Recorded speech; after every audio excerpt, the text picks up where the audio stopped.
Daily Bible reading, 2 Kings chapter 10, verses 18 through 36.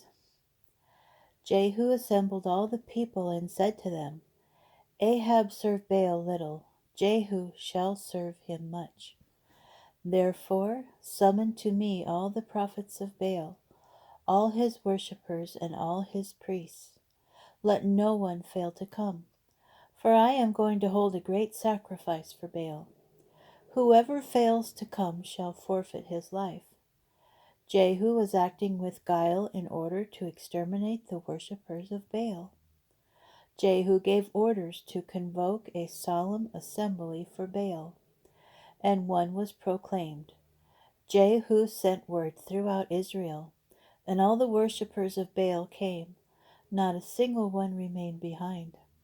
They came into the temple of Baal, and the temple of Baal was filled from end to end.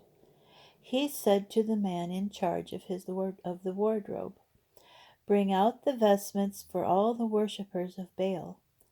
And he brought vestments out for them. Then Jehu and Jehonadab, son of Rechab, came into the temple of Baal, and they said to the worshippers of Baal, Search and make sure that there are no worshippers of the Lord among you, but only worshippers of Baal.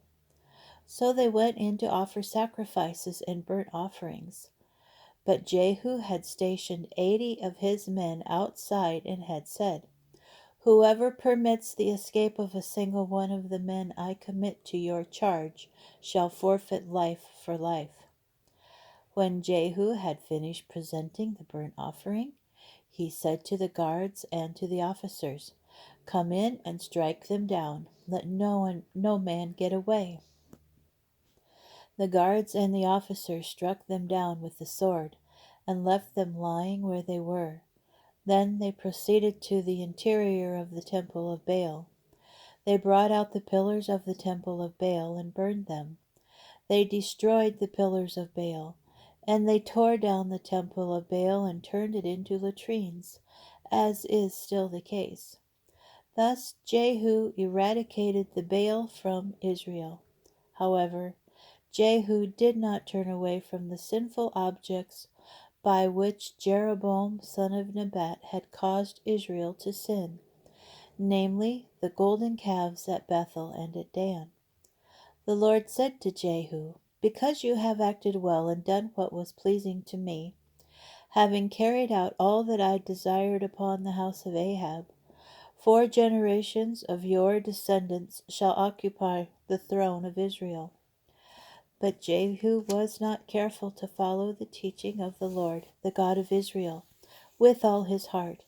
He did not turn away from the sins that Jeroboam had caused Israel to commit. In those days the Lord began to reduce Israel, and Hazael harassed them throughout the territory of Israel east of the Jordan, all the way to the land of Gilead, the Gadites, the Reubenites, and the Manassites, from Aroer by the Wadi Arnon up to Gilead and Bashan. The other events of Jehu's reign and all his actions and all his exploits are recorded in the annals of the kings of Israel. Jehu slept with his fathers, and he was buried in Samaria. He was succeeded as king by his son Jehoahaz. Jehu reigned over Israel for 28 years in Samaria.